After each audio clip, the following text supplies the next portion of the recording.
Hello everybody, Scot-sword here, welcome back to another video.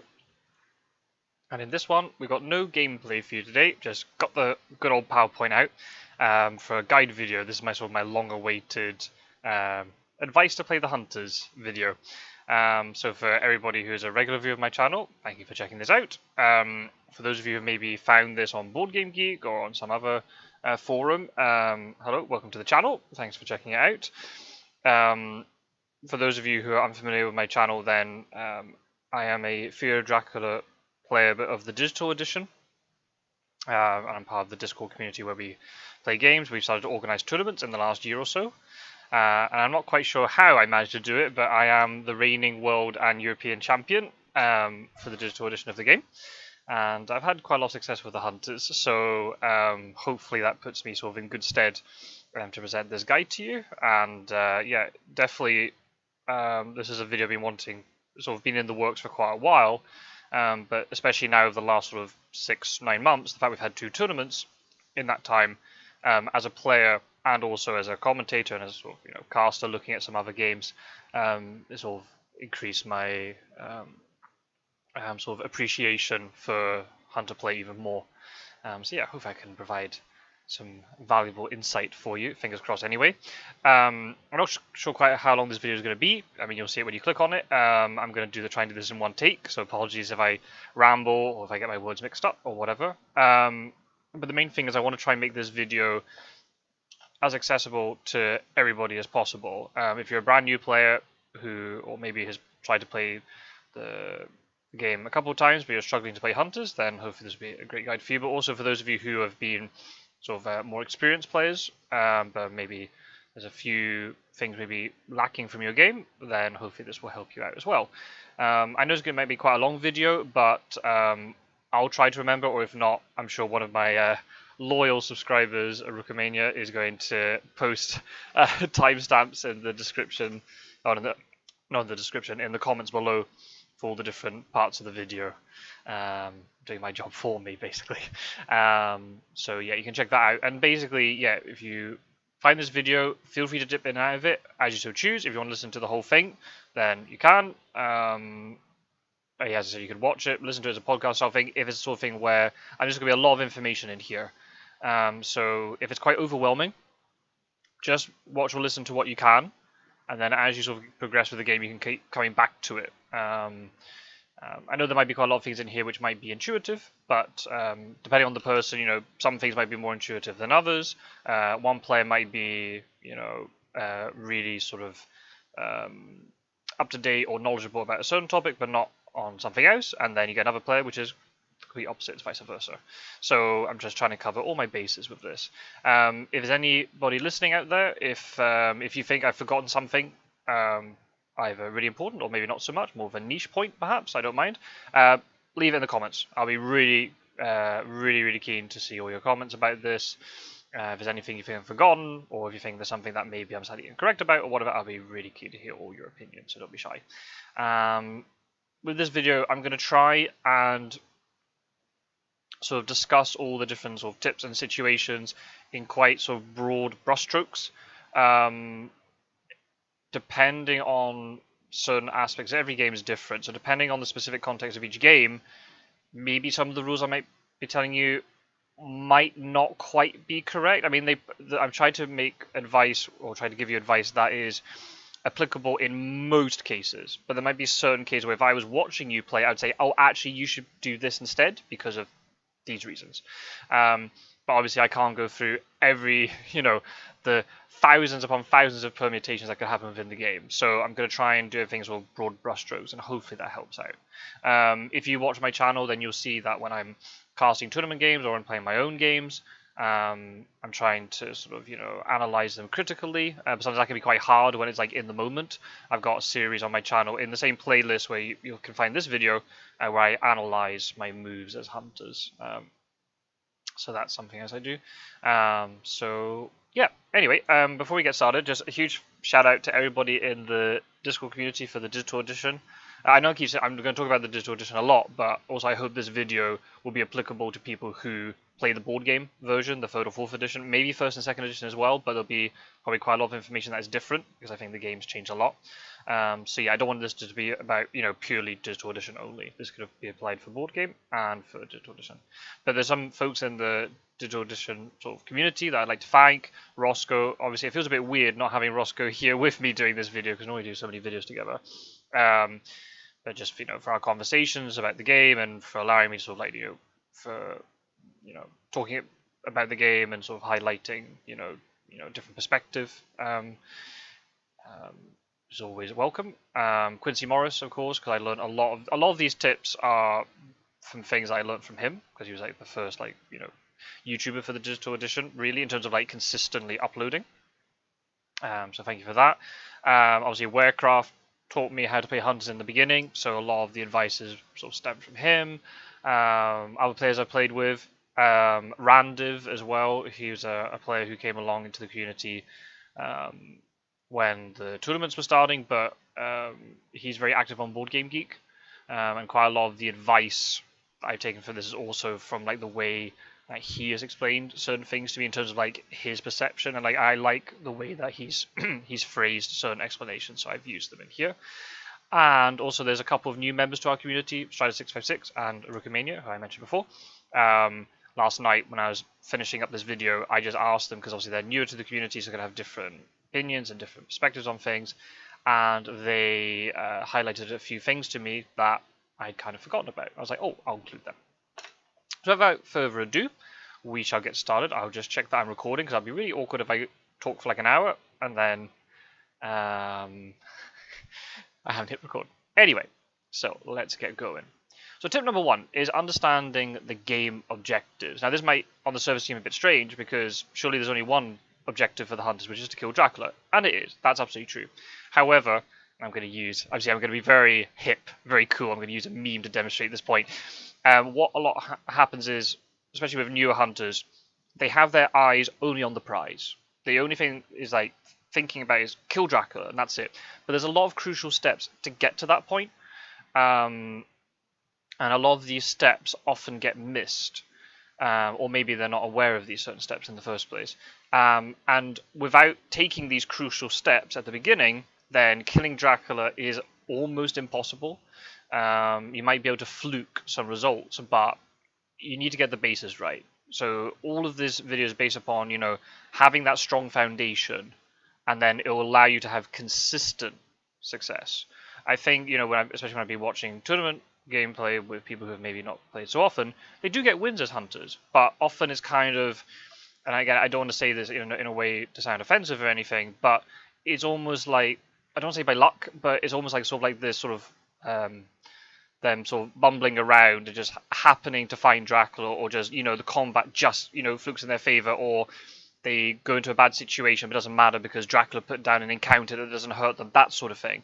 If you build this strong foundation, then it means then you'll have consistent success going forward, rather than sort of like these sort of like fluky or like very coin flip type sort of results. So that's what we're going to try and rectify with this video. Because what happens is if you miss all these crucial steps, then at least in the digital edition, within 30 or 40 minutes of gameplay, Europe is just this fiery hellhole with vampiric influence everywhere, and all the hunters have been in and out of the hospital more times than you can imagine, and it's just, it's not pretty at all. So we want to avoid this. We want to try and get to a situation where you've got that sort of, as I said, strong foundation that we can build on. And then you can sort of, once you have that foundation, you'll be able to sort of alter your way of playing the hunters based upon your own sort of personality and preferences. As a hunter, I am generally a little bit more, I don't use the word passive, but a little bit more cautious, a little bit more patient. I play the long game. That I know that in the space of 3-4 weeks of like the in-game time, I'll be able to catch Dracula. I'll be able to use everything to my advantage. And there are some other hunters out there, and you know who you are, who are maybe a little bit more aggressive, and that's absolutely fine. Everyone's going to have their own ways of doing things. People will prioritize things differently. That's absolutely fine, no problem. Especially when you get like these sort of like really tricky decisions.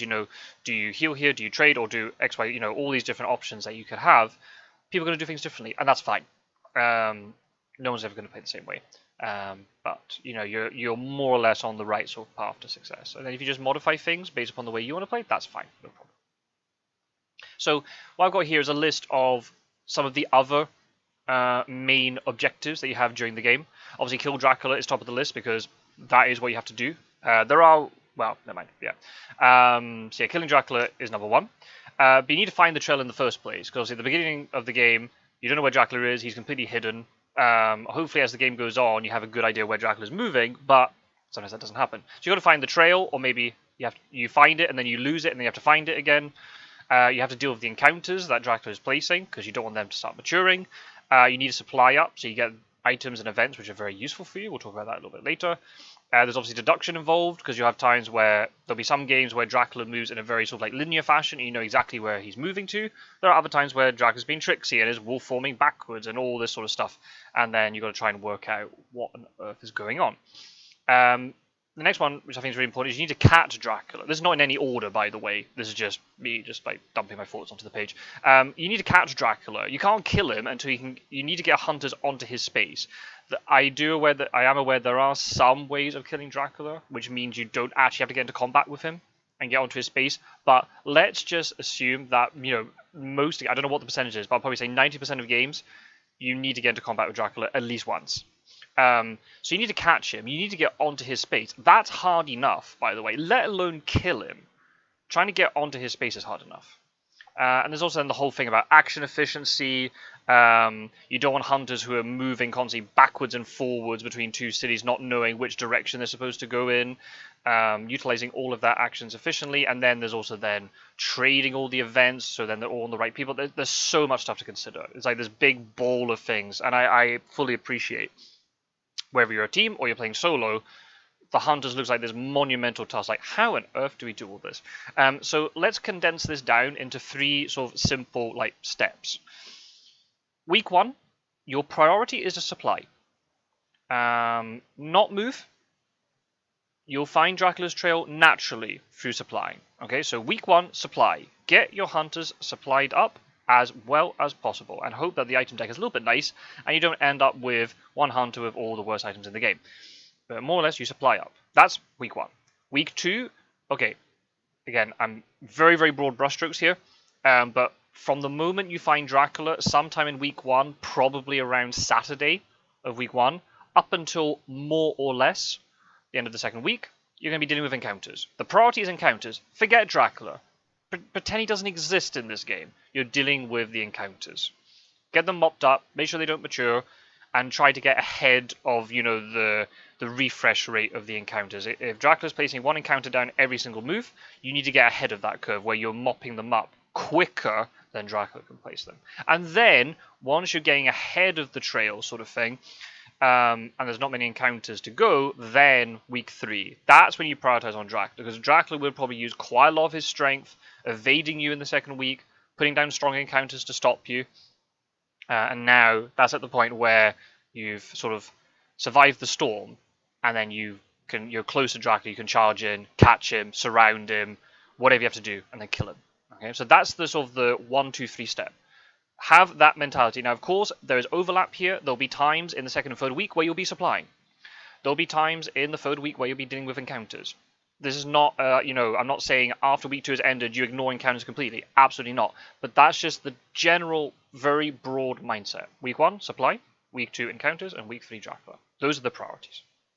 And we'll go into each one and sort of flesh these out and like, in terms of how to deal with them all.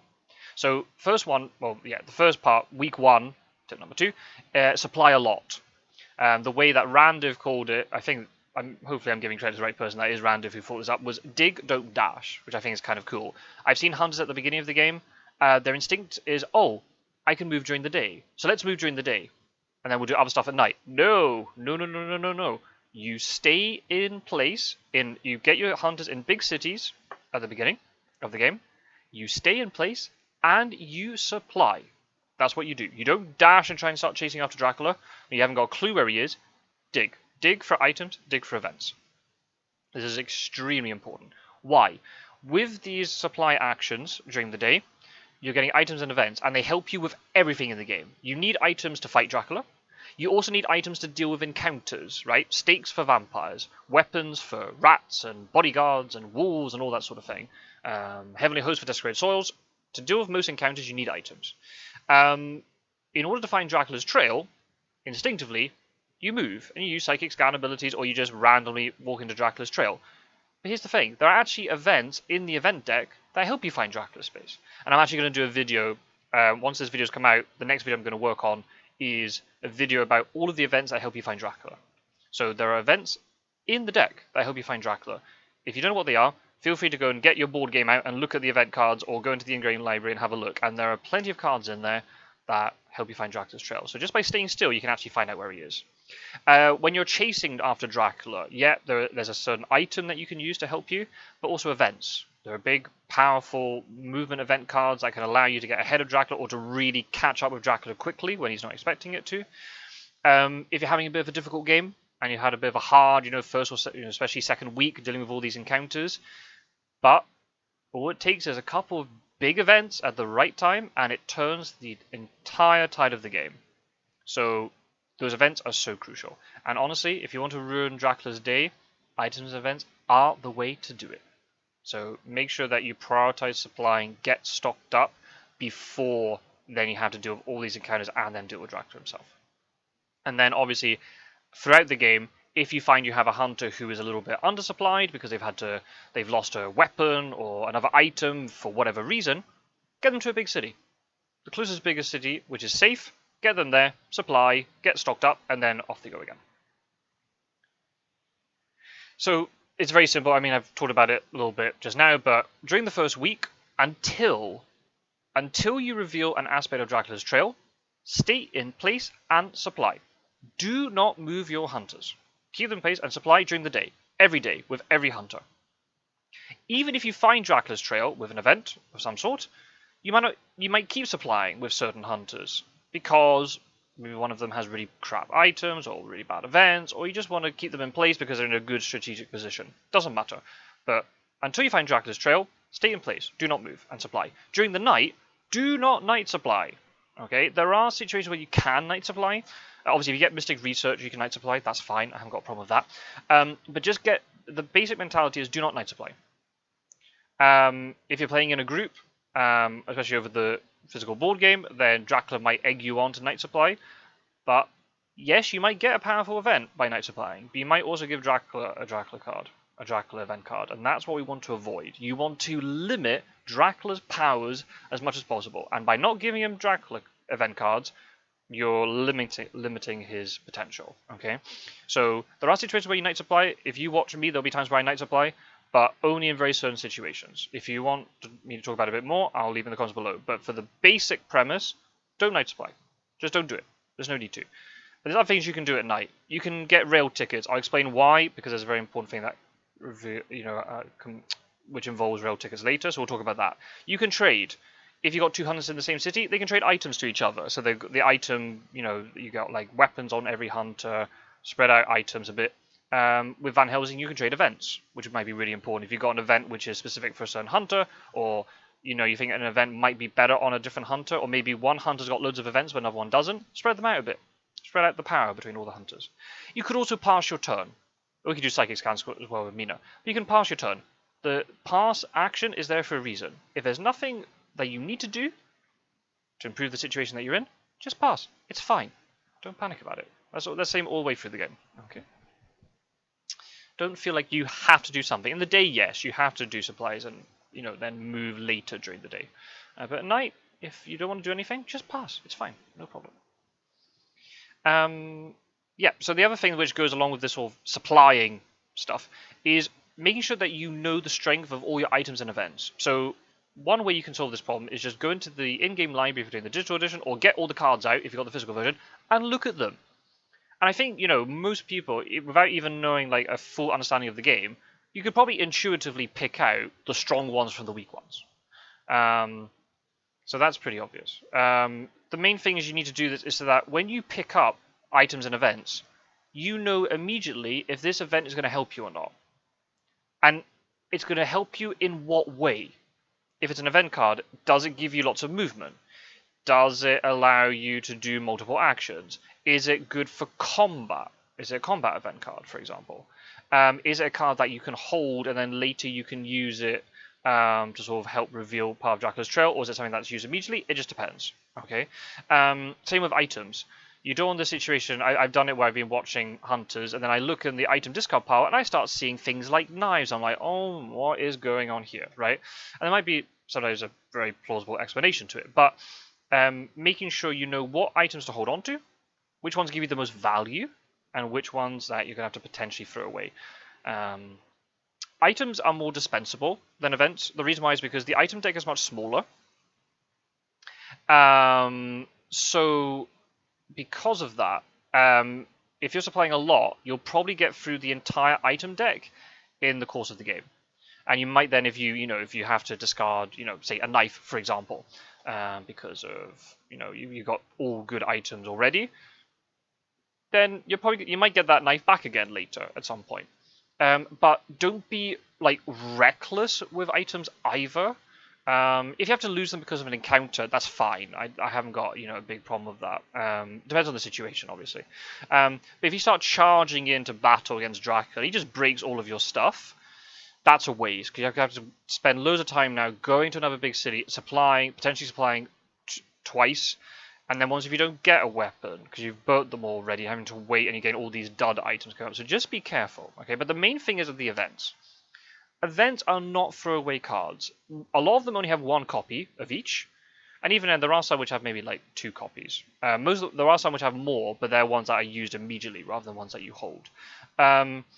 But they're not throwaway cards, especially like the most powerful ones I'm going to highlight to you in a minute.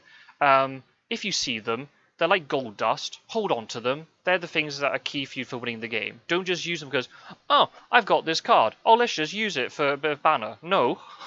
If you've got a Speedy Telegraph or a Renewed Vigor or Hypnosis, whoa, hold on to it for the moment that you think is best to use it. Now, of course, that's then a whole category on itself.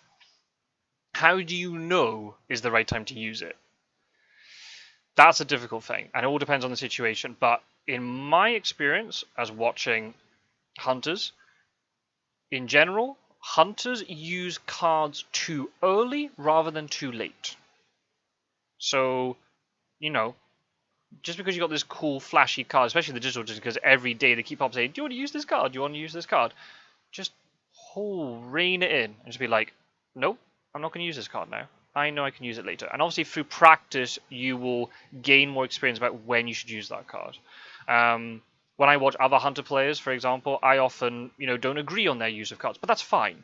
I think, if you use your instinct a little bit, I think it's fine. Everyone's going to have slightly different opinions. But in my opinion, I think these cards are best held when they are going to hit at the most critical moment, when it's the most vital moment to use them. Not, here, maybe it could be good, maybe it could be, maybe I'll get some benefit out of it, something not. No, then don't play the card then. This is very specific stuff. I don't want to get into, loads of case situations right now. If that's something you want me to do with certain cards, then feel free, to leave comments below, or maybe I can try and create another PowerPoint at some point where I maybe highlight certain situations, and give mock examples, or maybe I can try some footage or something. I'll have to see. I have to get better with my editing skills. But anyway, so just to let you know, little plug for the channel. Roscoe and I did these podcast style videos where we discuss the Hunter events and the Hunter items. We also did it for Dracula encounters and Dracula events as well. So yeah, they're on my channel in the same playlist where you'll find this video. Is called Fear of Dracula Guides, Knowledge is Power, or something like that. So if you check them out, then you'll get a lot more in-depth information about things. Just to let you know, they're a little bit sweary. I mean, that's what happens when you get 2 Scots together. But if you want to listen to some more long-form conversation about the game, I mean, we talk about the events and items. We end up detouring and talking about other stuff because everything in the game is interconnected. So we end up having to talk about other stuff as well. If you want to hear us talk about the cards and how good they are, then that's the place for you. But before we do that, I can quickly show you the key events and items that are in the game.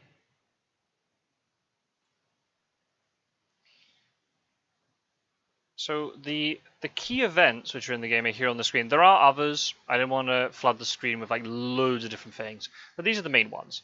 Newspaper on the left-hand side. That's the most reliable way of finding Dracula's trail. So if you get them at the beginning of the game, hold on to them and use them at the earliest opportunity. What else have we got? Renewed Vigor. I think Renewed Vigor is probably.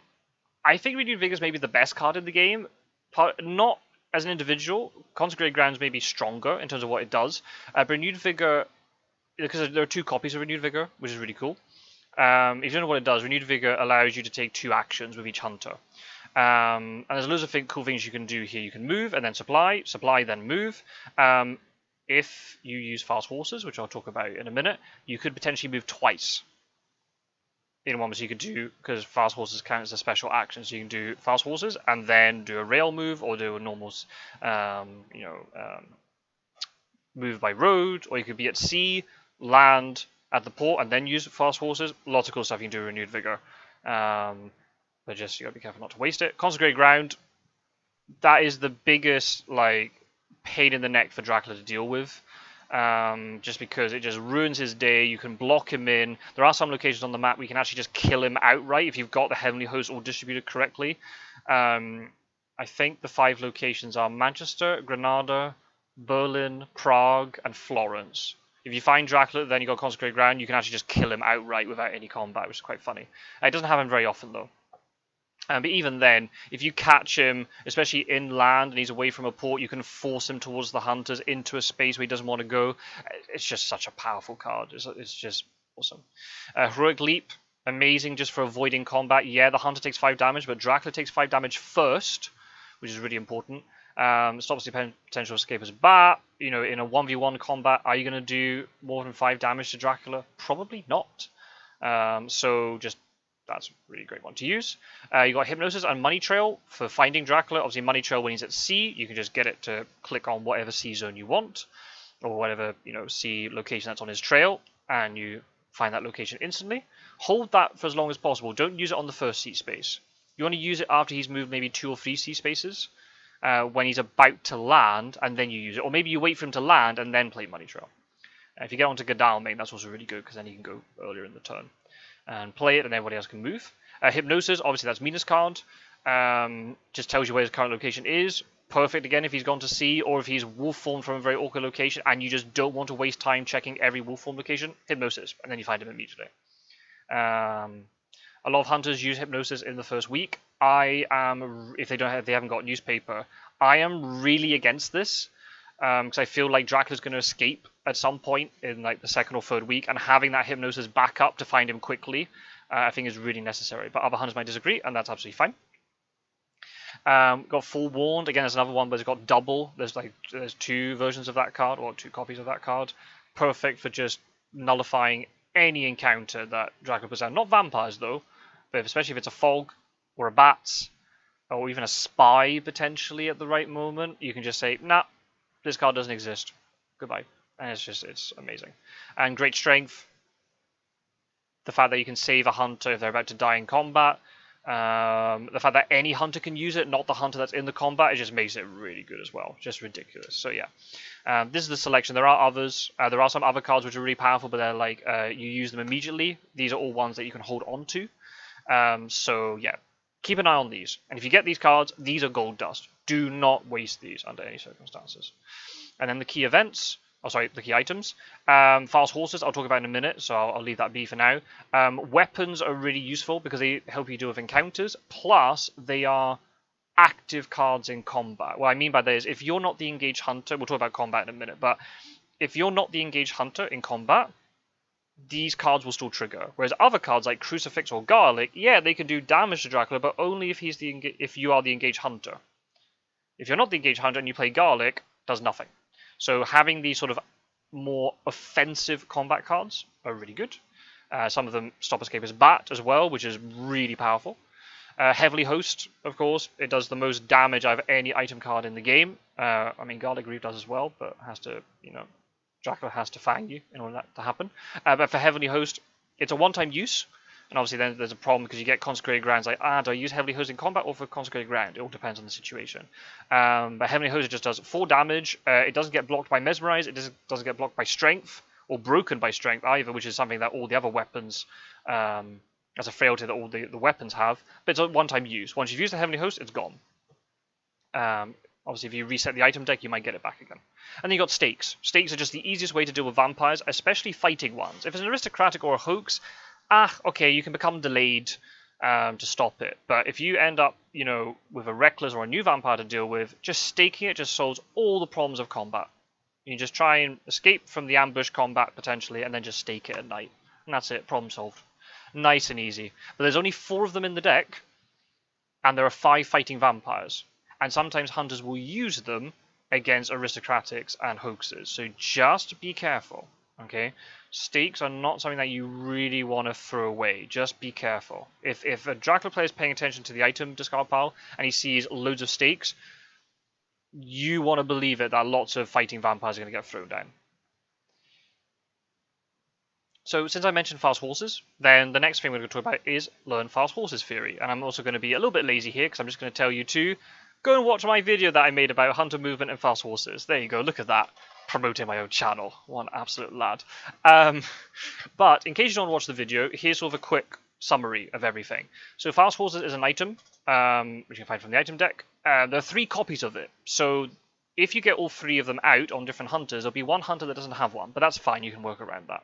The way it works is the card, or the fast horses, allows you to move by activating the card every turn, and you pull a ticket from the common sort of like ticket pile, not the ones that you have in your hand, but the common ticket pile.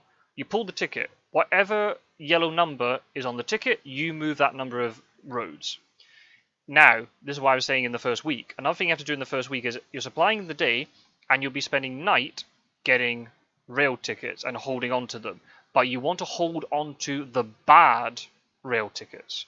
So then when you start using fast horses later in the game, every time you go into the common ticket pile, you're getting a yellow 2 every single time. And then you can move 2 spaces. And then that means you are effectively moving twice as fast as Dracula. Remember, Dracula can only move 1 space per day unless he uses wolf form. But that's a once per week move. And he's having to spend health to do that. So you're essentially moving twice as fast as Dracula is. So Dracula's got to do really well to avoid you. Okay, so yes, I know at the beginning by staying still, you're giving up a lot of, you're having to play catch up, but eventually you're going to get ahead of Dracula. All right. So these fast horses, they give you the greater movement. In fact, you could potentially, assuming your ticket economy is well set up, you'll move 2 spaces a turn, which is amazing. And it's also very flexible movement. It's not like the train lines, where some train lines are very good, but you have to go where the train takes you. But with this, by road, you can go anywhere you want, which is amazing. Now, one downside to fast horses is because, obviously, if you're holding onto the fast horses item, that's 1 combat item fewer, right? And traditionally, you may think, oh, well, I'll take a stake and 2 weapons. Now, you've maybe got a fast horse, a stake, and a weapon.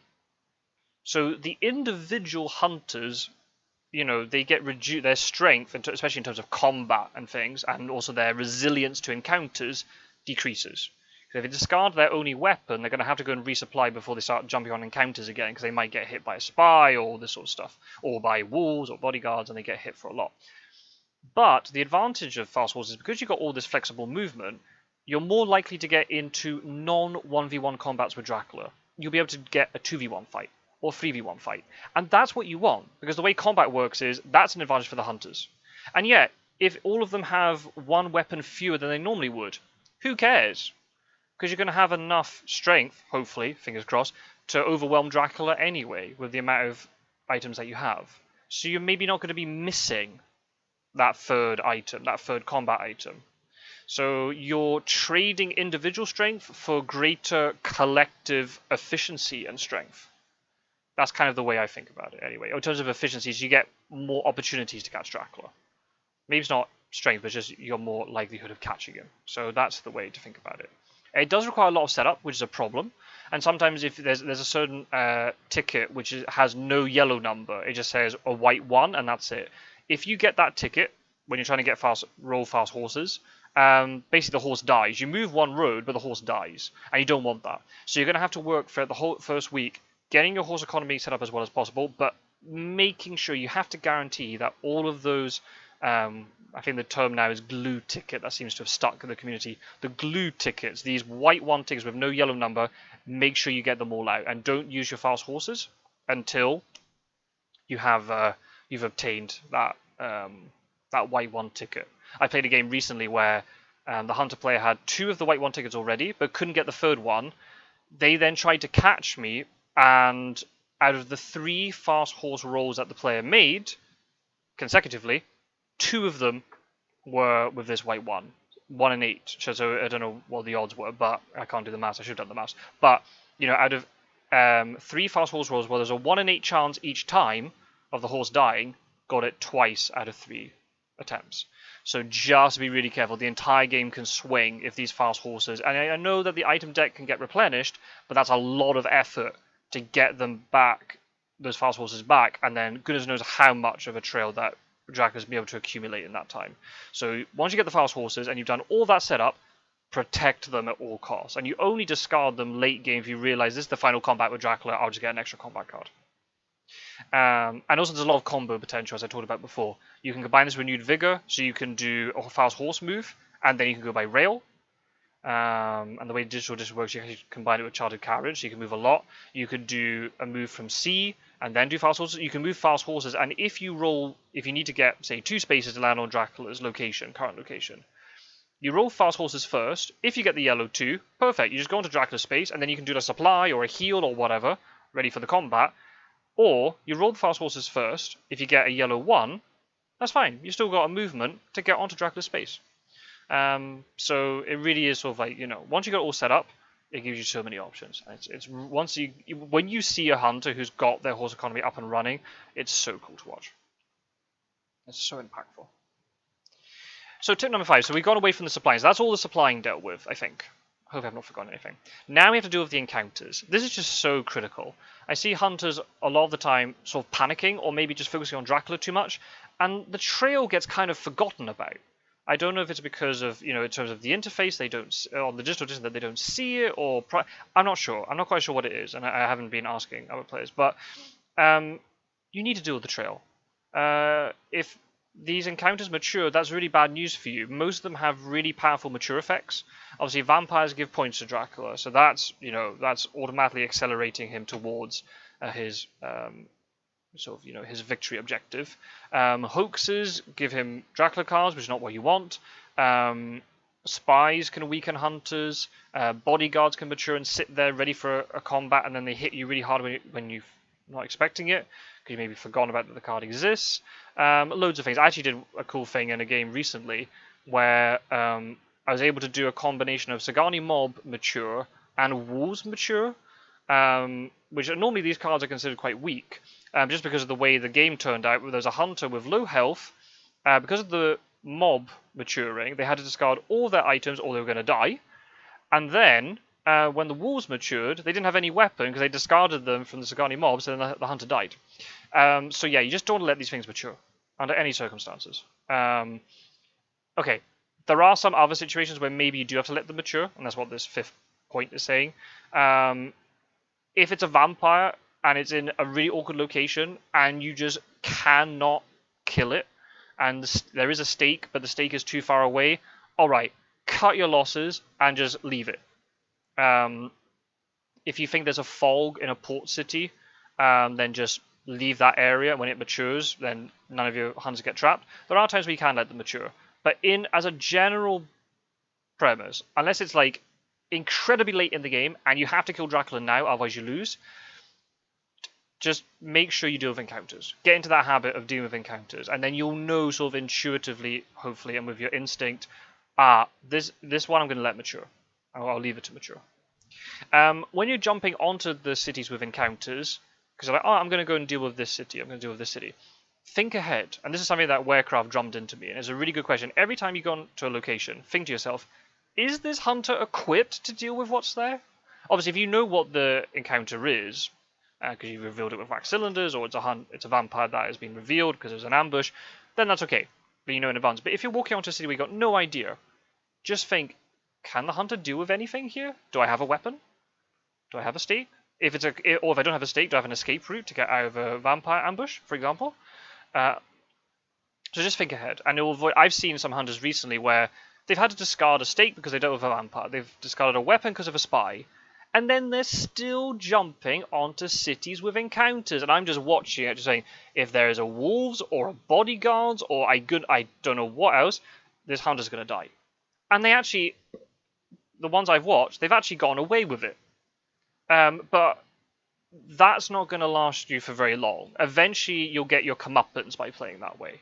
All right, so you might get fluky one game, and the Dracula players just played encounters, things like Saboteur that don't damage you.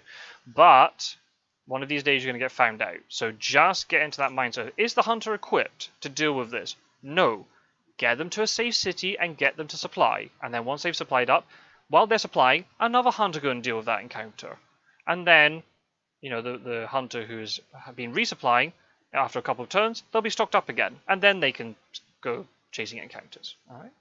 The other thing to remember is, because you've got 4 hunters, and Dracula's only placing 1 encounter each day, eventually, assuming you use your hunters correctly, and they don't get delayed by encounters and things because they're they're very well equipped to deal with them, you're going to be clearing the encounters, hopefully, fingers crossed.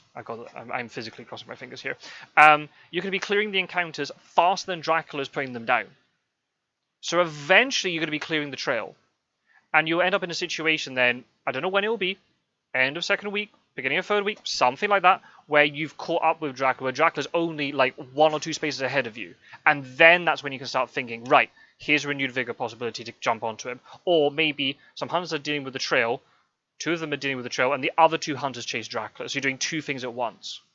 It just depends on where you're on the map, the situation, health, all that sort of stuff. There are sometimes as well where you might pass up the opportunity to deal with encounters in order to fight Dracula. That could work.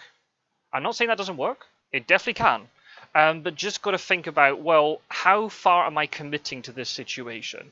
If I don't kill Dracula, which is very unlikely early in the game, if I don't kill Dracula, what things are going to mature? Can I get back to deal with them in time? If I get weapons broken, am I going to be able to resupply and then get back to the encounters in time, or keep chasing Dracula? So just got to think about it. You've got to weigh up those options. Okay. Sometimes that can really work. It just depends. If you catch Dracula in a chokehold and you can play like an early like consecrated ground or something, then yeah, maybe go for it. Because even if you don't kill Dracula, he's hopping around for like 3 health for the rest of the game, and you can kind of more calmly deal with encounters with maybe like 1 or 2 hunters, and then the other 2 or 3 chase after Dracula. That could work and finish him off. The other thing to do is try to keep track of Dracula's discarded encounters. If you know early, you almost have to play like card counting here. You should know how many of each encounter type there are.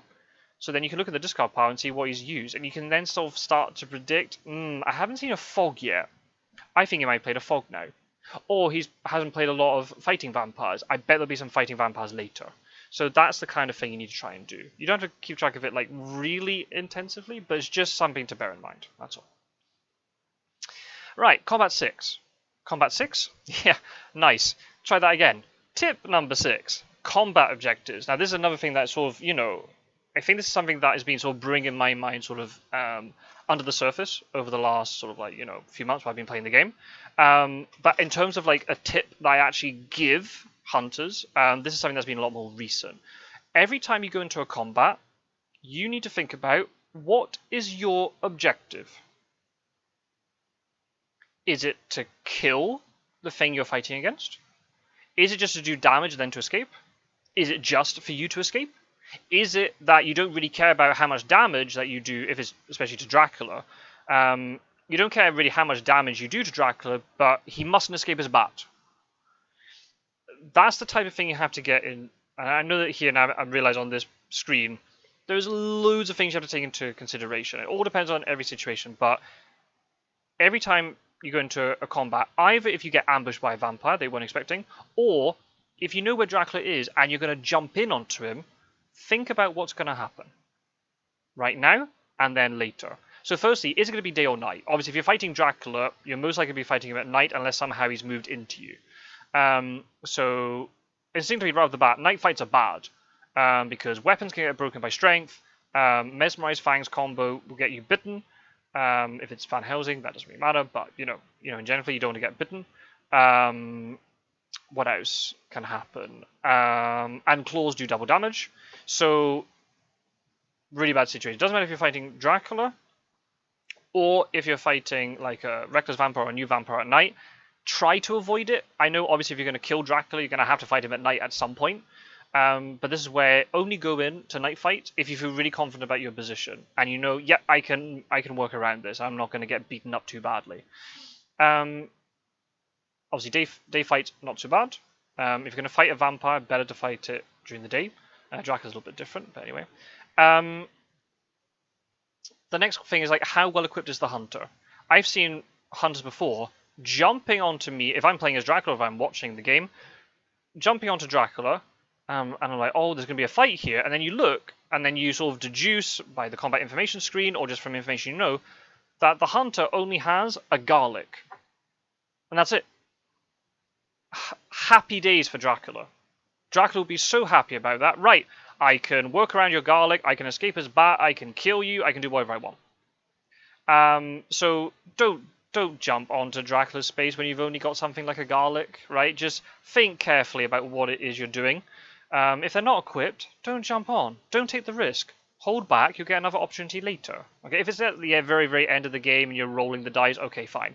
But if we're talking about like a week 2 fight, just rein it in. You'll get an opportunity later. It's fine. The health situation too, right? Obviously, in terms of like the hunter, because you don't want hunters with like 2 health jumping into a night fight. That's just asking for trouble. If you've got a hunter who goes onto a city location and Dracula doesn't ambush you with it, and you've only got 2 health, don't search it at night, for heaven's sake, whatever you do. Right? Yes, it could be something like a walls that you can counter with all your weapons, but if it's a vampire and it just hits you once, that's it, you're dead. So just be careful, alright? Same with Dracula. You're fighting with Dracula. Even if you get into, say, a 2v1 fight with Dracula, but if both hunters are very low health, Dracula has the tools to potentially kill both those hunters. So just be really careful about it. If you've got a Dracula who's running around with 1 health, okay, then I think you can be a little bit more, free spirited. Like, oh yeah, we'll just jump in, it's fine. It should work. But just be careful, okay? The other thing is, in terms of information. How much information does Dracula already know about your hunters? Because you might jump into, into a fight with Dracula or with a vampire or whatever, but Dracula's been paying attention or has been keeping notes or whatever, and he knows everything that hunter has in terms of items. So they'll be able to work around everything in combat, assuming they draw the right combat cards, which is always a bit of an iffy situation. But if Dracula does draw the right cards, they can break your weapons. Or if they know, oh, you haven't got a weapon, you got a Heavenly Host, right, I'll work around that, or whatever. If you haven't got any Escape as Bat, or anti-Escape as Bat items, then they'll know they can escape as Bat very easily. The other thing is, like, how much information do you want to reveal to Dracula? I've seen it before where a hunter will jump into Dracula's location, and there's, like, a new vampire or a reckless vampire waiting there. Okay, so you have to fight the reckless vampire first, and then Dracula.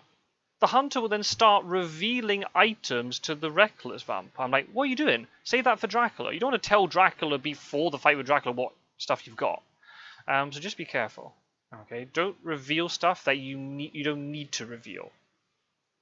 Just be a little bit cautious. Okay, there are some cool things you can do where you can reveal something to Dracula, like a garlic or a crucifix, to make him like really against the idea of fanging you, and then you play a Heavenly Host and it doesn't get counted. You can play some mind games like that, but just be careful about what you're doing and don't reveal too much for the sake of revealing too much. The other thing is, like, do I need to kill the vampire now? This is things like for ambushes. If you jump onto a location and suddenly a new vampire appears or a reckless vampire, do you need to kill the vampire in the ambush combat? Maybe not. It just depends.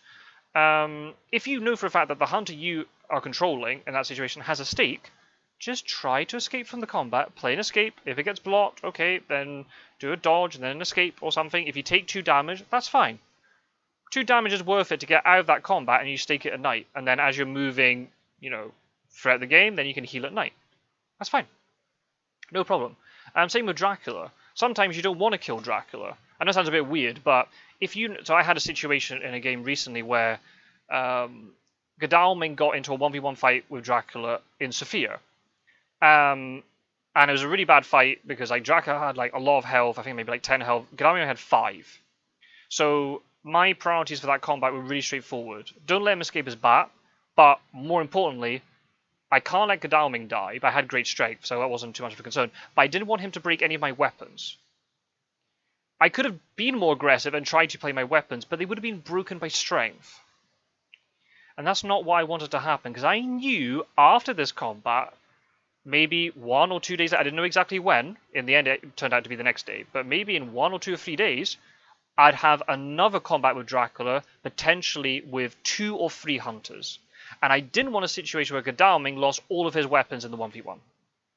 So I'd rather saved all of Godalming's strength in order to be more impactful later, because I knew I had that opportunity. So, you know, just think about, do I need to play my strength now, or do I hold back a little bit? And then maybe tomorrow or the next day, I'll have a better opportunity and I'll get him. That's the same thing is coming up to the next point. Like, what happens next? What's going to happen after this combat? If Dracula, for example, if you're having a fight with Dracula, and Dracula breaks all of your weapons, and that hunter is really isolated from everybody else, Dracula might just feed on the spot, and then try to kill you during the day. And if you're delayed or something from bodyguards or whatever, it just depends on what the situation is, you might not be able to move off that spot, and then he'll be able to fight you at night again. So just be careful. Think about, you know, long-term consequences, what is actually happening here. And I always try to play, there's a tip that comes up later, worst case scenario. If this goes badly, what's going to happen? How much do I lose from it? And you want to try to minimize your losses as much as possible. There'll be times where you get combat wrong, because combat is kind of like a flip of the dice. Sometimes, you know, Dracula draws the right card, or they outbluff you, or whatever. And sometimes it will go badly. I don't have good combats all the time. I'd probably say out of all the things, combat is maybe one of my weakest aspects. Sometimes when my back is against the wall, I often play combat really well. But a lot of the times, I actually don't play combat very well at all. But I'm constantly thinking, what is the worst case scenario here? And I try to minimize my losses so that I'm not hurt so much that Dracula can capitalize. So you just got to be a bit careful. Okay, moving on. So then coming back onto this sort of combat theme, prioritize multi-hunter combats.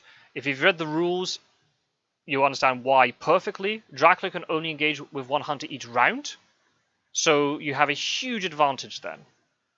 1 hunter is engaged, and even if they play a weapon and the weapon gets broken, doesn't matter. There'll be 2 other hunters in the combat who will be able to do weapons or heavenly hosts against Dracula, and then that's at least, you know, that's at least 4 or 5 or 6 or 7 damage already. So yeah, make sure that your hunters are sufficiently equipped so that when they go in, even if they've only got, you've got fast horses and 2 weapons, but if there's 3 hunters in the combat, you've essentially got 6 weapons in that combat, and that should be enough to be able to do a lot of damage to Dracula. Maybe not kill him outright, it just depends on the situation of the game, but you could do a lot of damage to him. And of course, this is more possible thanks to fast horses. They've got the flexible movement, hunters can jump in, all that good stuff. As I said before, prioritize offensive items. Things like Crucifix and Garlic are great, but only if you're the engaged hunter. If you're not the engaged hunter, then you got a problem, because your turn is useless. You're just wasting your turn playing something that's not going to do any damage. Also be careful with Heavenly Hosts. If you dive in and go like, right, I'm going to play my Heavenly Host first round, if Dracula knows this is going to happen and fangs one of them, then suddenly you're in a 1v1 situation if it's originally a 2v1. And then things might go wrong. So just think carefully about when's Heavenly Host. That it all comes into mind games then. Do I play Heavenly Host first because he's less likely to have fangs, or do I wait for him to play fangs and then play Heavenly Host? That's all up to you. But in general, just be careful that you don't get any hunters like eliminated from the combat early, which then causes problems. You may be able to kill Dracula before he escapes his bat. So in a situation like that, we're talking about combat objectives. In a 1v1 fight, you don't want him to escape his bat. Depends again where in the map it is. But if you're in a 3v1 fight, you might be able to do so much damage to Dracula that you'll kill him before the escape his bat triggers, especially if it's later into the game, where because of Dracula's pride ability, he can't escape his bat as early. And even if he does escape his bat, oh well, you've got a 1 health Dracula running around. He's not going to survive very long at all. So then you can capitalize, but obviously it depends on what point in the game, obviously. If it's in the 4th week, he might be able to win off that, because he gets Fear of Dracula points by playing escape his bat. So yeah, it depends on the situation. But in general, multi-hunter combats are the way to go. I'd rather have one multi-hunter combat which wins the game rather than having like 3 or 4 agonizing 1v1s. It's just asking for trouble. Recently, just going back on like, I'm just thinking about recent games I've had, the 1v1 combats I've had have actually really worked out for me, but on many other occasions they don't work. So play sort of the odds. Get multiple hunters into the combat, and it'll be far easier for you. Tip number 8 might be a bit of a weird one to put now, but I think because we've dealt with all sort of like we've dealt with supplying, we've dealt with encounters, and we've dealt with killing Dracula. Now we've got some other sort of tips and tricks here. So tip number 8 is know the characteristics of each hunter. Again, you know, if you've been reading the character sort of like information sheets, a lot of this is fairly obvious. I'll quickly run through them. So Godalming is the fast supplier because of his wealth and privilege. I'll take this moment to show this excellent meme by Captain Gyro from our Discord community. Captain Gyro should really be a content creator. He just produces so many funny memes. Anyway, so because of his wealth and privilege, he's a fast supplier, which is amazing. So you can get items really quick. So I'm almost a little bit more aggressive with Godalming because I know, if I get a weapon lost or broken, doesn't matter. I'll be able to supply faster and get it back. He has the most health. So he can be sort of like this sort of tank character. I am a little bit more aggressive with him. If he takes a little bit of extra damage from an encounter, I don't really mind. He has Lucy's Revenge also then to mean that maybe he doesn't die in combat. And the fact he moves first is really important. I know again, it's like, well, obviously he moves first. But this is really important. Because you know he moves first, and if you have him as like the aggressive hunter, try to get cards onto him like forewarned. Because then, if he charges into Dracula and Dracula has fog, you can cancel the fog, and then all the other hunters move in to kill him. Have Money Trail on him, because then if Dracula moves a certain number of sea spaces, Godalming at the beginning can play Money Trail, and then all the other hunters can move based upon where Dracula's location is by sea. So that's really important. Seward, the healer, so the fact he can heal double is really cool. He can absorb encounter damage much more easily. The fact he can carry more items and events just makes him an absolute beast. You can have a situation with him where you have, the combination of like fast horses, stake, and a weapon, and then you can have another thing thrown in there. And it could be anything. It could be a second weapon, a heavenly host.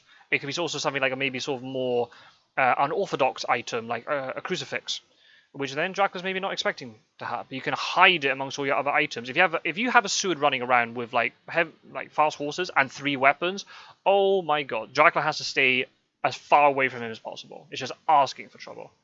Van Helsing's the weakest in terms of health. 2 claws attacks at night and he's dead. So you might want to prioritize things like guns on him because they can block claws.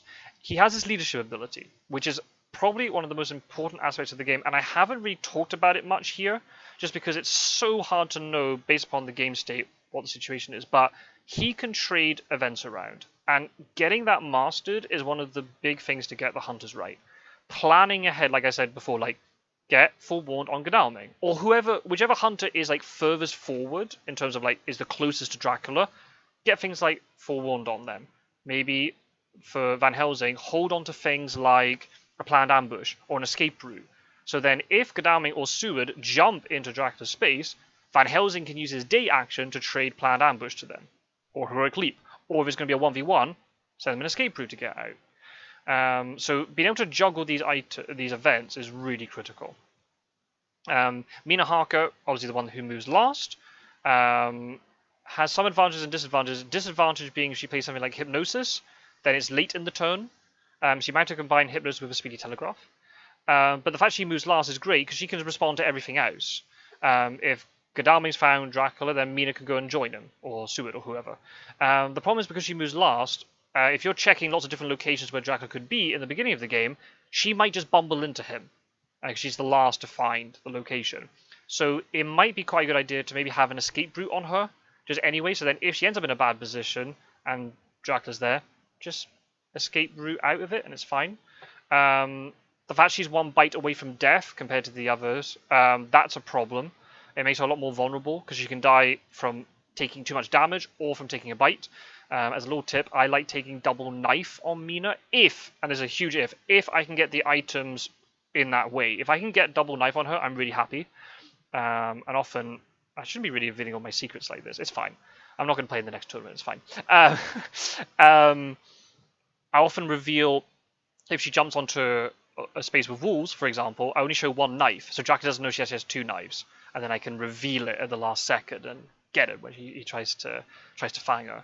And the fact she's got the scan ability is really crucial. You can do so. This is something that again I'm not very good at, but some other hunters are really good at. You can use it to really, if Dracula's wolf formed, you can actually catch Dracula out by moving with fast horses with another hunter ahead into a different region, scan it, find Dracula, or maybe even eliminate the region so you know it has to be another one. The scan is really important. I think a lot of hunters as well really misuse hypnosis. They play hypnosis when a scan would be sufficient. You don't use hypnosis in that situation because then you delay her and there's all this stuff. Just use the scan, and the scan will tell you all the information you need. It just depends on the situation, of course. But realizing that is really important. Okay, I think that's everything. Yeah. Tip number 10 is don't overcommit. This is another huge mistake I see hunters make. Try to keep your hunters more or less spread out in a net. If your hunters are in a line, a vertical or horizontal line across the map, that's not what you want. Because obviously then Dracula, if it's a vertical line, Dracula can move left or right of it, and it's fine.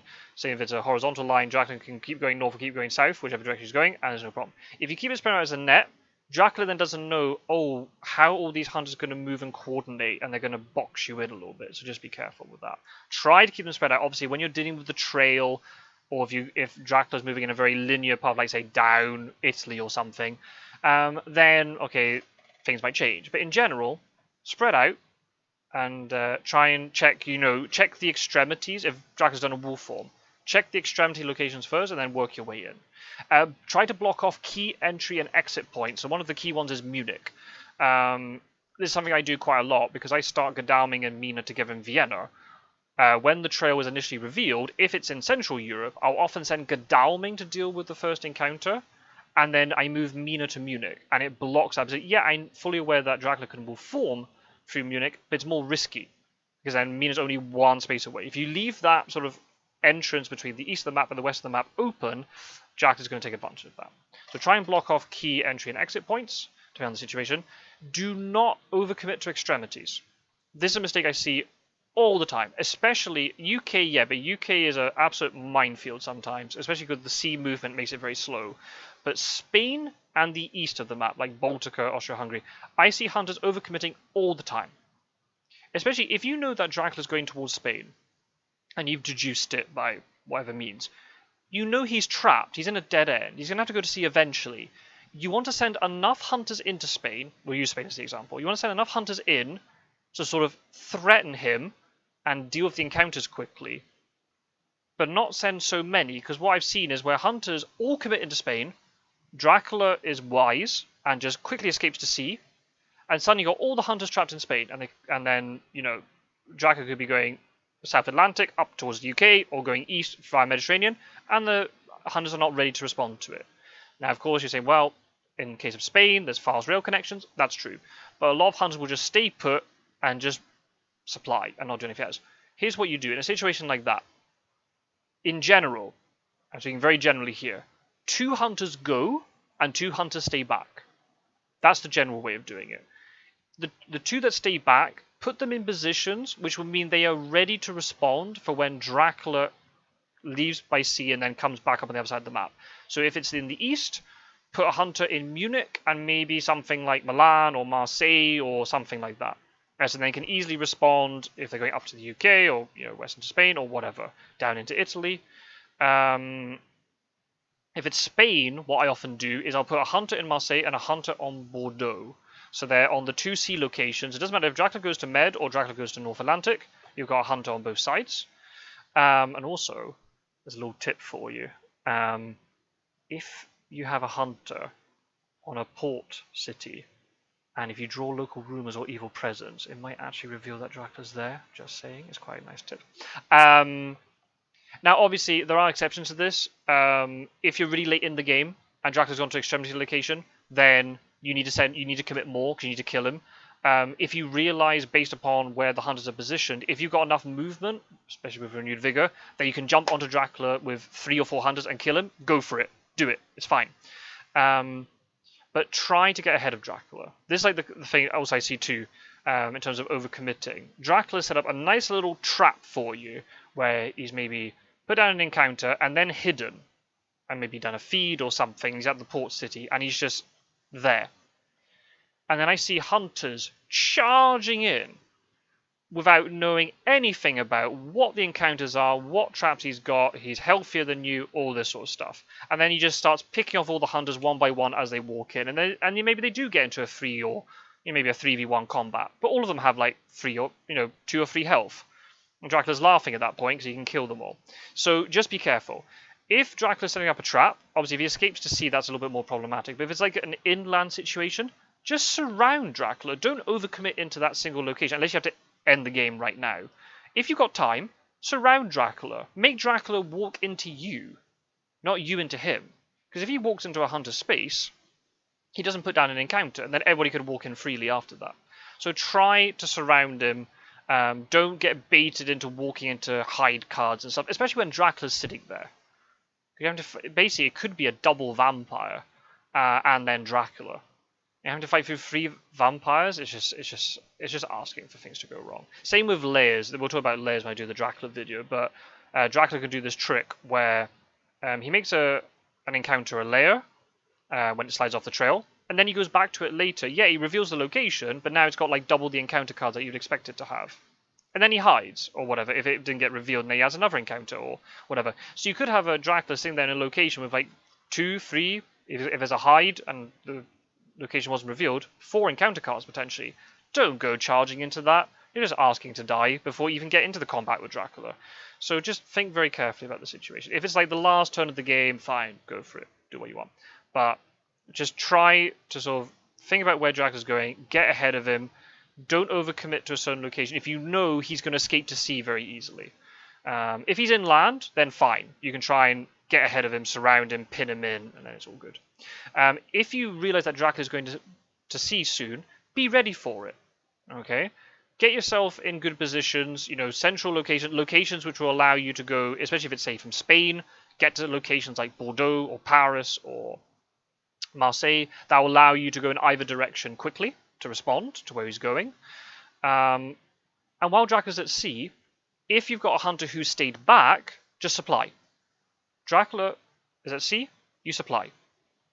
And even if you're just getting through Dracula events on the top of the deck, or you're just getting through dud items, that's fine. Because then when you do really need to supply, maybe potentially later in the game because you've got renewed vigor or whatever, you might then get a really powerful card because of it. Because you've done all that work and you got through the deck quicker. The hunters that committed into the sort of the port location where Dracula's left from, yep, they have to deal with all the encounters, and then as Dracula's at sea, they have to get back ready to respond to catch up with the other hunters. You don't want them like all stuck still in the extremity location, and you're losing loads of turns. Okay, so it just depends on the situation. But if Dracula goes to sea, try to prepare. Right, if you know you got a money trail, right, I've got money trail. Who's going to use it? When? Think ahead. How many turns do I have to play money trail? Same with hypnosis. Right, I've got hypnosis and Dracula's gone to sea. Right, let's get Mina into position with another hunter. So then she's ready to use hypnosis at the second's notice that Dracula lands. And that's the way you do it. Think ahead. That's all. Hopefully that's enough. Sorry, hopefully I'm not overloading too much. I know there's a lot to take in. Again, feel free to leave your comments if things are not clear. Tip number 11, I kind of talked about this throughout the whole thing. Think about the worst case scenario. It's not about being pessimistic. I think it's about being quite rational about it. Honestly, this game, it can really snowball out of control if you're not careful. So don't take ridiculous risks for no reason. You'll get another opportunity later. If you're playing efficiently enough, you will get another opportunity. It's very hard for Dracula to run away from an efficient hunter for 3+ weeks of the game. So, have a plan B for things. If you're going to be a little bit more aggressive, say, oh, it doesn't matter because I've got other hunters who are in the wings ready to take over if one hunter has to go back and supply. Don't expend all of your strength early. If you use really early on, your hypnosis, your money trail, renewed vigors, or your heavenly host, all that sort of thing, you might do quite a lot of damage to Dracula, you might find him and all this sort of thing, but then Dracula's sort of looking and going, well, the hunters haven't really got many things left to hurt me. And then they might, you just never know, they get to the castle, or they feed, or they get a vampire mature, or whatever it is, and then your back is against the wall. So my opinion is slow and steady wins the race. There might be people who disagree with that, and that's absolutely fine. But I think taking that sort of more sensible, less coin flip approach, there's more, as I said before, that strong foundation, and you know it works every time, or most of the time, I think it's the safer way to go. And also, you'll frustrate Dracula. If you keep charging in, you're doing what Dracula wants you to do, potentially, if he set up traps for you. If you're just being a pain in the neck and you're just mopping up all the encounters, not letting anything mature, Dracula's going to get frustrated. And that's when they make mistakes. Dracula will make mistakes, and you can pounce and you can capitalize on it.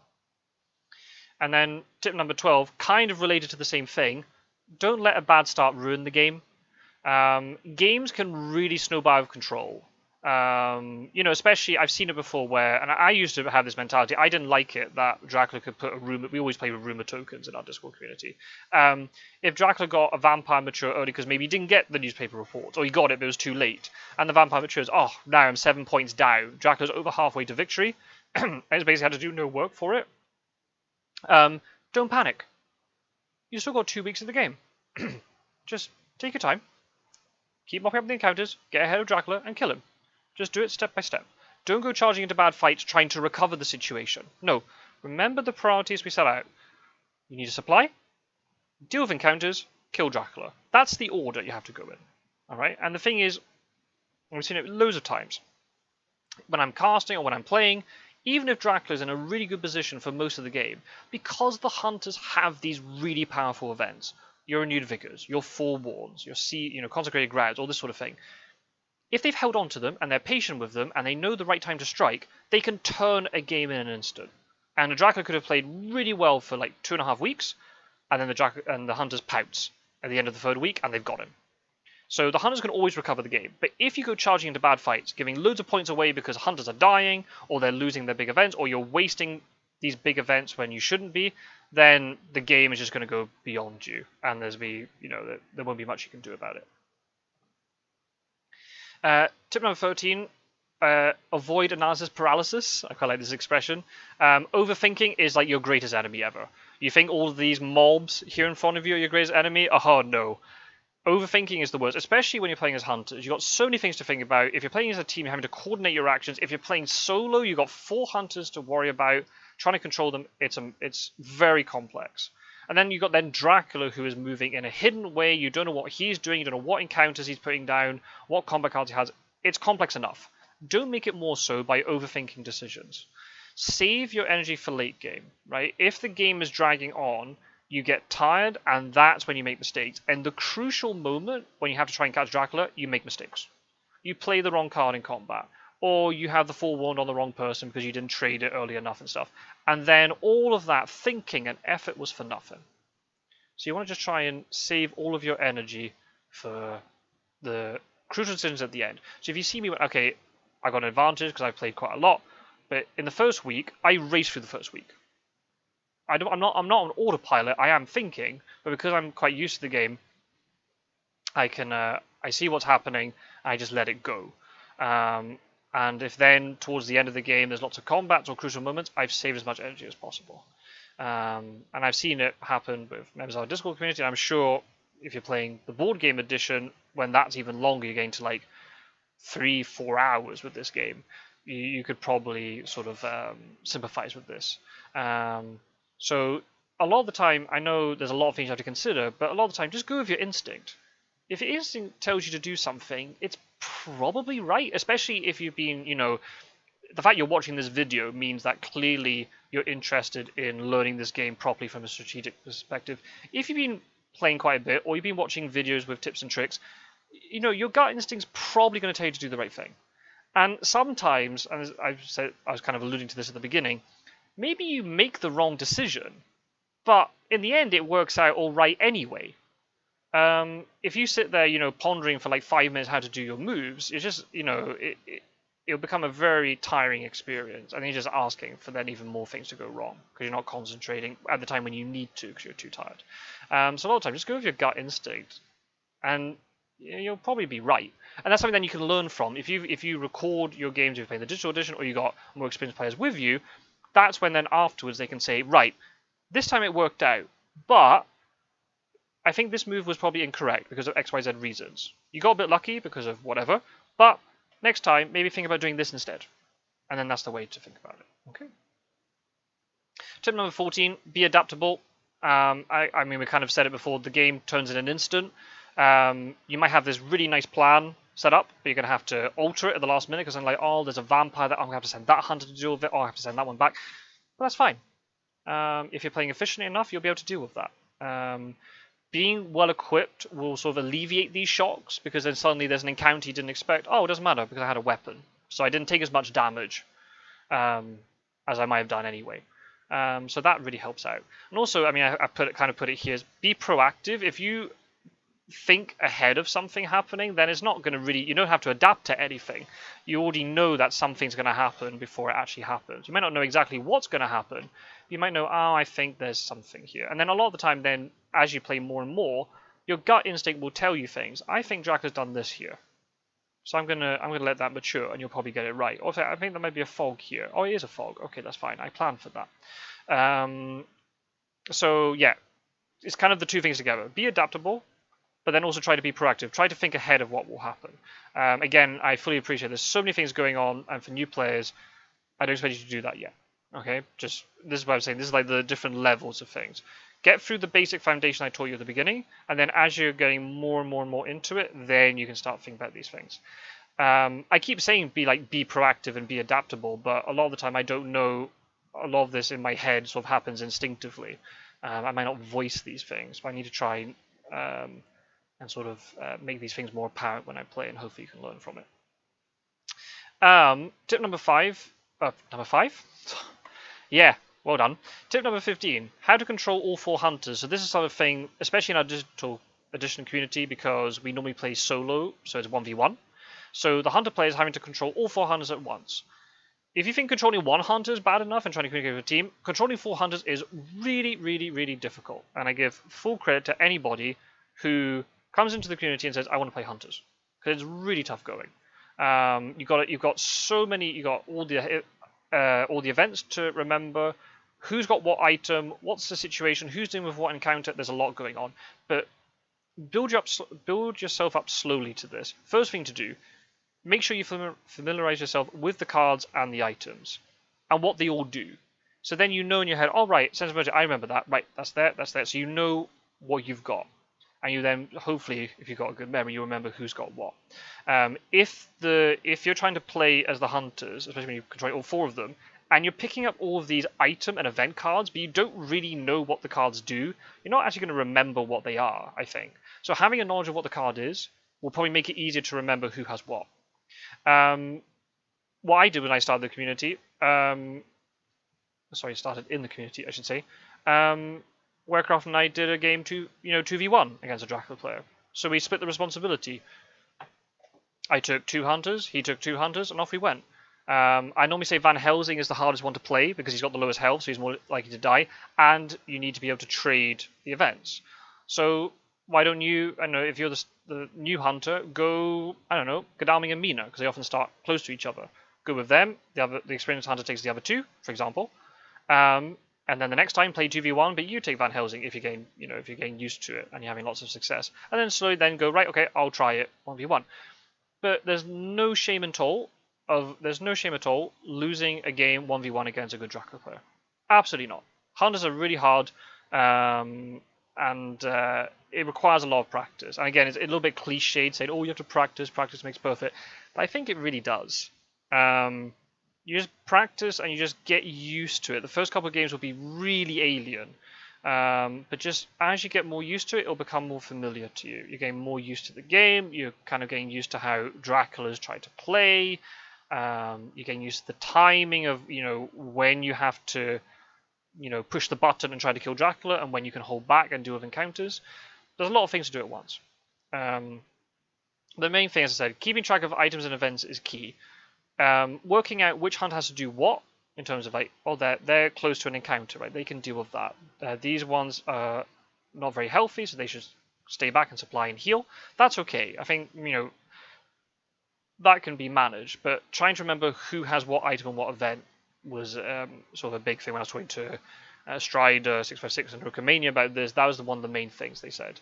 So I don't really know how you can practice this. I don't even know how I got good at it, to be honest. I didn't do like any boot camp or anything. I just got used to playing the game, I guess, which is not a very good answer for an advice video.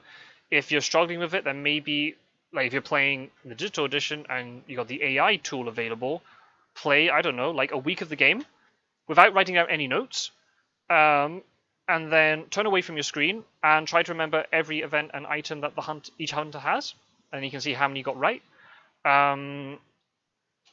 Or you can have a piece of paper in front of you where you write down what event and item, this is if you're playing the board game as well, what event item each hunter has, because then when you look at it, you have all the hunters like on one piece of paper in front of you, rather than having to go in the interface between the different screens, or in real life having to turn over all the cards. I don't know. If anybody's got any advice for that, the likes of Quincy and Warecraft and Mr. Green, like really experienced like hunter players, if you've got a way of like trying to remember items and events, feel free to let me know. I didn't do like any sort of like boot camp to do it. It just kind of happened naturally. I don't think I've got a very good memory, to be honest. So I don't know how I managed to keep track of all of it. There are times you'll notice when I'm really stressed playing a game.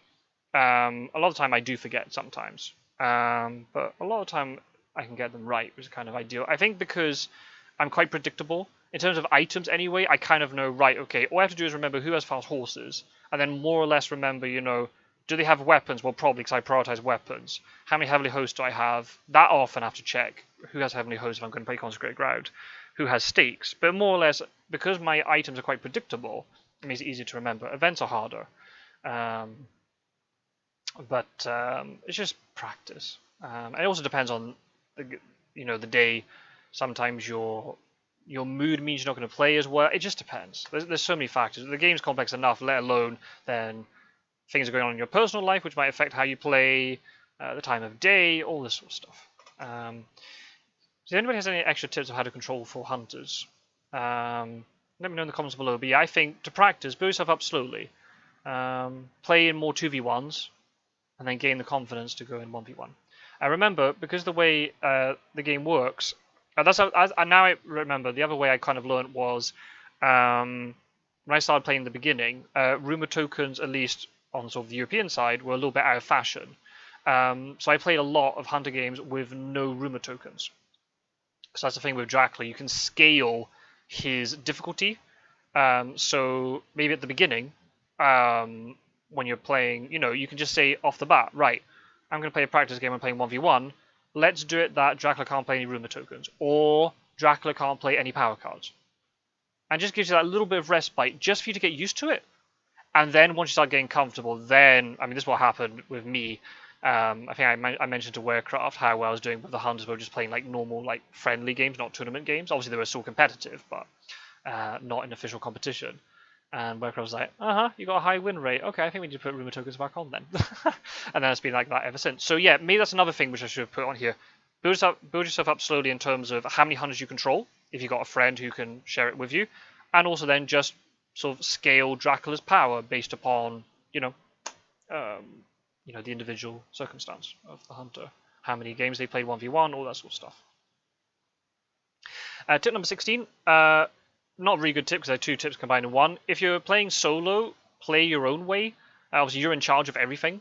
So, you can be a little bit more aggressive, be a little bit patient like me. You might prioritize certain things. That's fine. I just say, especially when you're playing solo, more than being as a team, but be open to analysis and feedback, especially if you ask for it. There's I'll take Strider 656 as an example. He's a player who's come into the community who has been really sort of like honest and been like, hey, no, like I'll put videos on YouTube and I want you to critique me on it. And he's been really open to that feedback.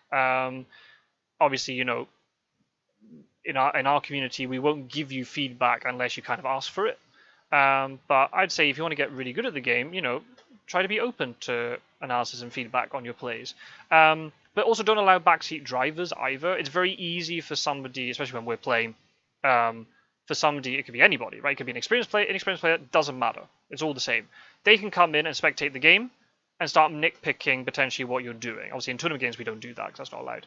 But it's very easy to start nitpicking. And it's just like, well, you're not the one playing the game.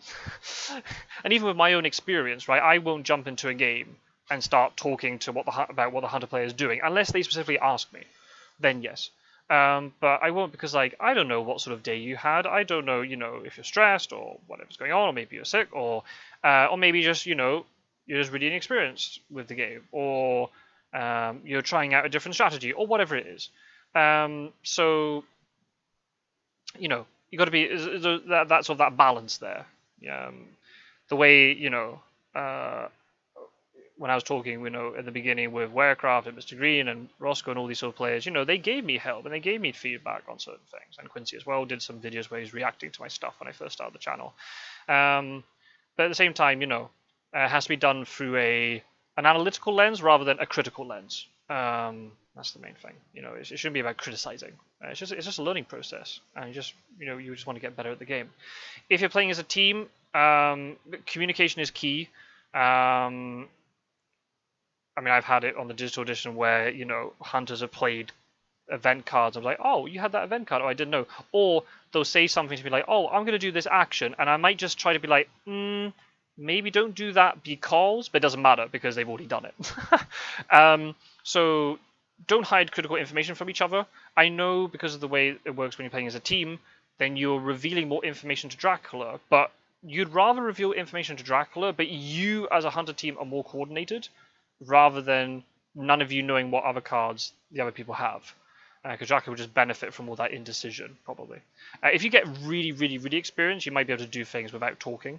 But it just depends. But even then, if I'm playing with a really experienced hunter, I still feel personally a little bit sort of edgy, like, I know this person's a good hunter player, but they might think differently to me. So we're kind of like, what are we actually doing at this moment?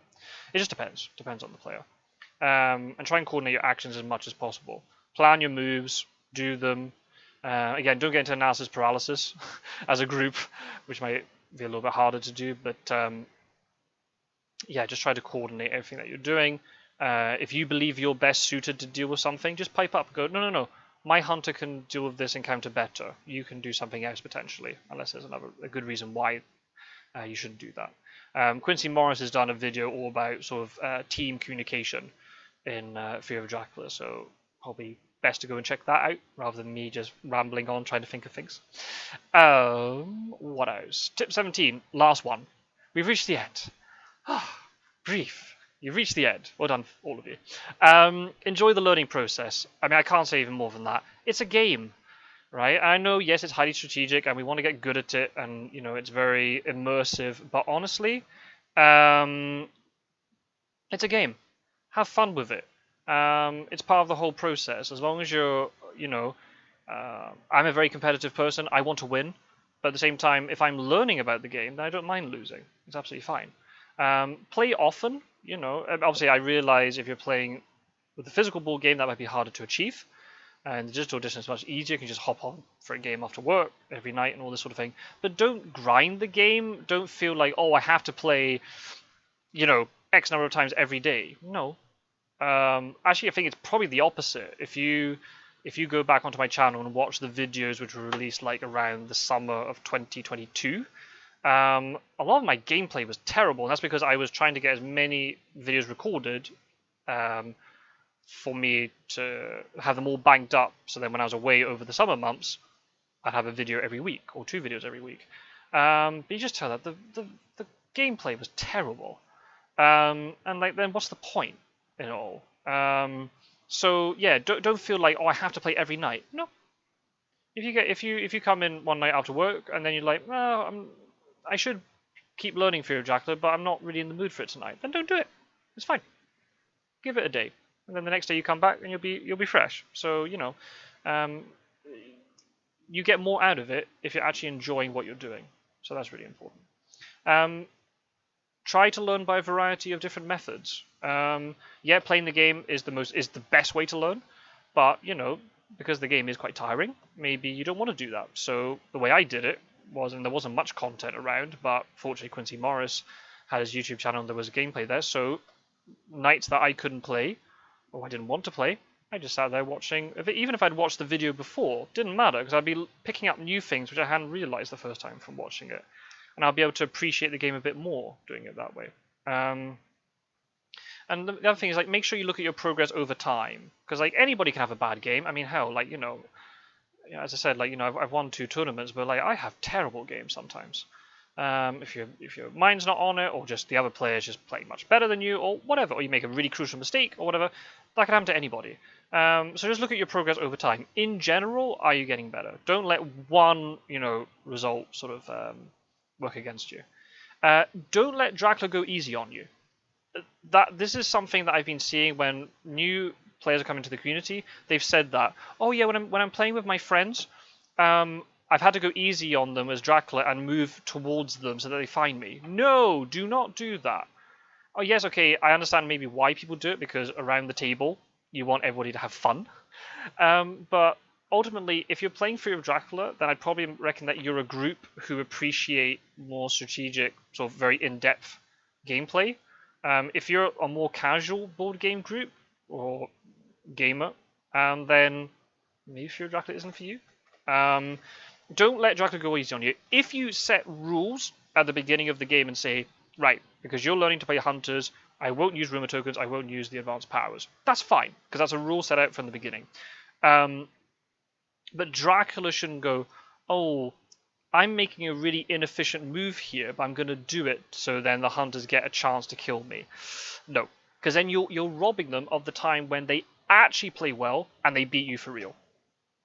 Don't take that, because I remember the first time that I got my first solo hunter victory, and I was like, oh my god, right? It's such an impactful moment. Same as when you're playing as Dracula. The first time you get a Dracula victory, like, oh yeah, you feel like you've earned it.